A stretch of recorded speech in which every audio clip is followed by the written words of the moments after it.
Assalamualaikum warahmatullahi wabarakatuh. Perkenalkan nama saya Natasha Merzalika Yumna. Pada kesempatan ini saya akan mempresentasikan proposal skripsi yang mencakup bab 1, bab 2, hingga bab 3. Presentasi ini membahas latar belakang penelitian, landasan teori, serta metode penelitian yang digunakan. Terima kasih kepada Ibu dosen yang telah meluangkan waktu untuk menyaksikan presentasi ini. Besar harapan saya agar presentasi ini dapat memberikan gambaran yang jelas mengenai penelitian yang saya lakukan. Baik, langsung saja saya mulai dengan bab 1 yaitu pendahuluan. Judul yang saya ambil untuk penelitian saya adalah pengaruh tax planning dan tax avoidance terhadap nilai perusahaan. Studi empiris pada sektor consumer non-cyclical yang terdaftar di Bursa Efek Indonesia periode 2021 hingga 2025. Pajak merupakan sumber utama pembiayaan negara dengan peran strategis dalam mendukung pembangunan nasional. Berdasarkan data Kementerian Keuangan RI, realisasi penerimaan pajak tahun 2023 mencapai 1.869,2 triliun atau sekitar 84,4% dari total penerimaan negara sebesar 2.774,3 triliun. Meskipun tren penerimaan pajak terus meningkat pasca pandemi, tax ratio Indonesia pada 2023 masih berada pada kisaran 12,0% terhadap PDB. Lebih rendah dibandingkan rata-rata kawasan Asia Pasifik sebesar 19,5%. Kondisi ini mengindikasikan masih terdapat potensi penerimaan pajak yang belum optimal. Salah satunya berkaitan dengan praktik manajemen pajak agresif di kalangan perusahaan publik. Realisasi penerimaan pajak Indonesia pada tahun 2019 hingga 2023. Terdapat COVID-19 pada tahun 2020, penerimaan pajak anjlok ke 1.072,1 triliun. Namun pemulihan berlangsung pesat, menjadi 1.278,6 triliun pada tahun 2021 dan 1.716,8 triliun pada tahun 2022 dan mencapai 1.869,2 triliun pada 2023. Rendahnya tax ratio tidak hanya mencerminkan keterbatasan basis pajak, tetapi juga menunjukkan adanya celah antara potensi penerimaan dan realisasi yang berhasil dihimpun negara, atau yang dikenal sebagai tax gap. Salah satu faktor kontributornya adalah perilaku perpajakan korporasi, di mana perusahaan cenderung mengelola beban pajaknya seefisien mungkin demi mempertahankan profitabilitas. Sekarang mari kita lihat perbedaan kepentingan negara dengan perusahaan. Perspektif pemerintah. Kalau yang bisa kita lihat dari perspektif pemerintah, pajak merupakan instrumen fiskal utama untuk membiayai belanja publik dan mensimulasi pertumbuhan ekonomi. Setiap pengurangan beban pajak di tingkat perusahaan berimplikasi langsung pada kapasitas fiskal negara. Lalu bisa kita lihat perspektif perusahaan, pajak dipandang sebagai komponen biaya yang menekan laba, sehingga mendorong manajemen menempuh berbagai strategi perpajakan. Upaya ini mencakup spektrum luas, mulai dari tax planning yang bersifat legal hingga tax avoidance yang memanfaatkan ketentuan yang diperbolehkan. Perbedaan kepentingan inilah yang menjadikan isu manajemen pajak korporasi relevan untuk dikaji, khususnya pada perusahaan publik yang kinerjanya turut dinilai oleh investor di pasar modal. Strategi perpajakan tidak hanya berdampak pada penerimaan negara, tetapi juga berkaitan erat dengan persepsi investor terhadap nilai perusahaan.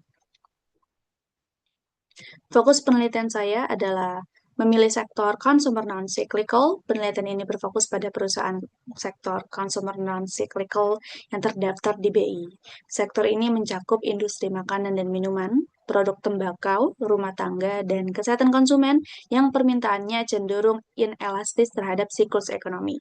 Karakteristik tersebut menjadikan sektor ini relatif stabil secara fundamental dan menarik bagi investor, terutama di tengah volatilitas ekonomi pasca pandemi.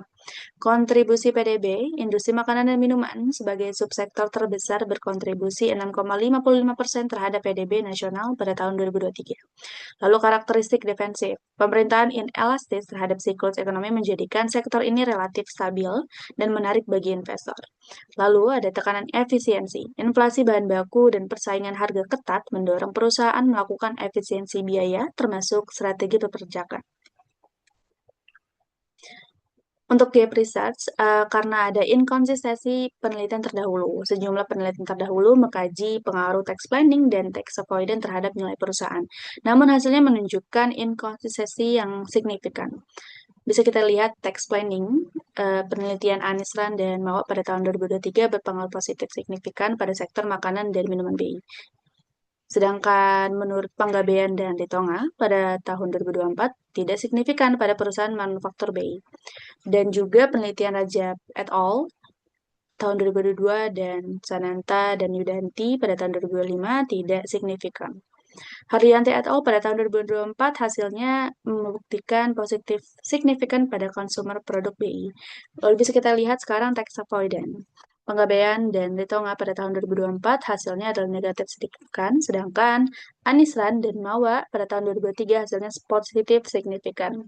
Dan Darmawan et al. Pada tahun 2004 hasil tax avoidance adalah negatif signifikan pada consumer non-cyclical di BI.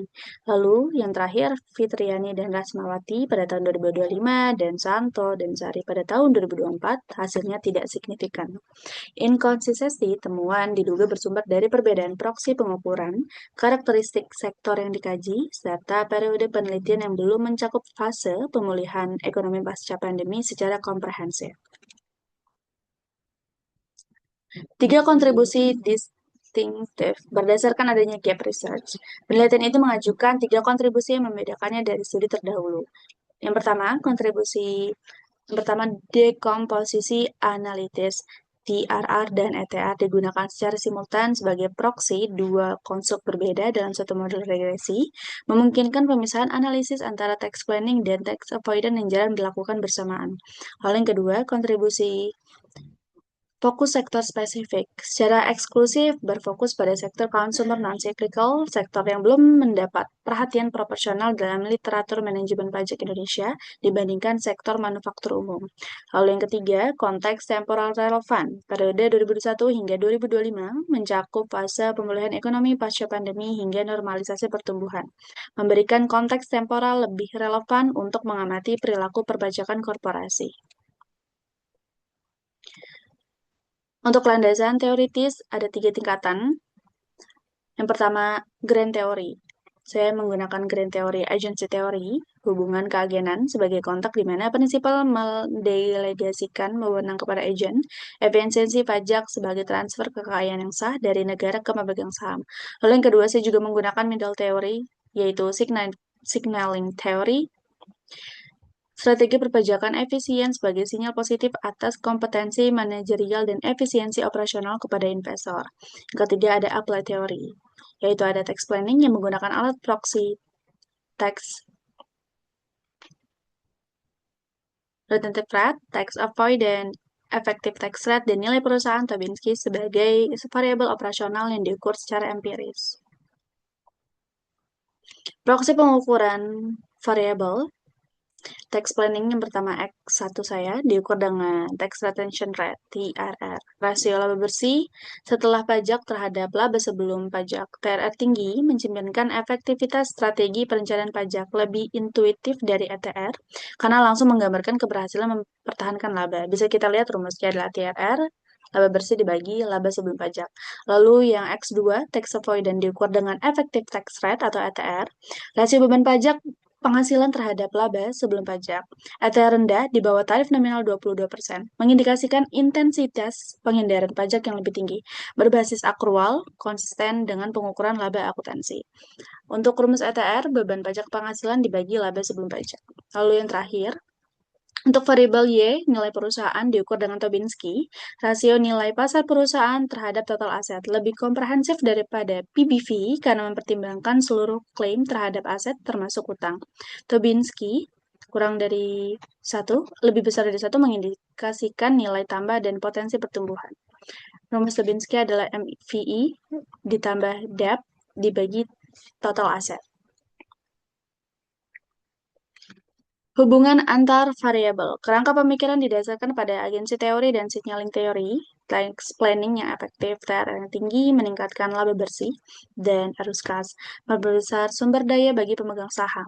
Tax avoidance yang legal, ETR rendah, menekan beban pajak efektif, meningkatkan free cash flow untuk reinvestasi maupun dividen. Keduanya memberikan sinyal positif kepada pasar.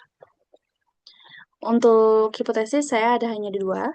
Hipotesis 1, tax planning berpengaruh Positif. Tax planning berpengaruh positif terhadap nilai perusahaan pada perusahaan sektor consumer non-cyclical di BI periode 2001 hingga 2025. Lalu, hipotesis kedua, tax avoidance berpengaruh positif terhadap nilai perusahaan pada perusahaan sektor consumer non-cyclical di BI periode 2001 sampai 2025. Desain penelitian pendekatan kuantitatif bersifat kausalitas. Analisis regresi data panel kombinasi cross-section, perusahaan dan time series 2021 hingga 2025. Pengolahan data menggunakan invoice. EViews. Regresi panel dipilih karena lebih informatif, mengurangi kolinearitas, dan meningkatkan derajat kebebasan. Untuk populasi sampel, populasi seluruh perusahaan sektor consumer non-cyclical di BI 2021 hingga 2025, penentuan sampel menggunakan purposive sampling dengan kriteria terdaftar di BI selama periode. Lalu yang kedua, mempublikasikan laporan keuangan lengkap. Yang ketiga, tidak mengalami kerugian. Untuk populasi saya menemukan adanya 132. Lalu setelah disortir menggunakan purposive sampling, ada 48 sisanya. Jadi 48 dikali 5 tahun, hasilnya 240 sampel. Pemilihan model regresi melalui uji Chow, CHAM versus FEM, uji Hausman, FEM versus RAM, dan uji Lagrange multiplier RAM versus CHAM. Uji hipotesis meliputi koefisien determinasi atau adjust R2 dan uji T parsial dengan tingkat signifikansi 5%. Data bersumber dari laporan keuangan tahun yang diakses melalui sistem resmi Bursa Efek Indonesia dan IDN Finansial. Demikian presentasi proposal skripsi bab 1, bab 3 hingga bab Demikian presentasi proposal skripsi bab 1, bab 2, dan bab 3 yang dapat saya sampaikan. Saya menyadari bahwa proposal ini masih memiliki kekurangan. Oleh karena itu, saya sangat mengharapkan kritik dan saran yang membangun sebagai bahan perbaikan untuk penelitian ini. Terima kasih atas perhatian Ibu dosen yang telah menyaksikan presentasi ini. Wassalamualaikum warahmatullahi wabarakatuh.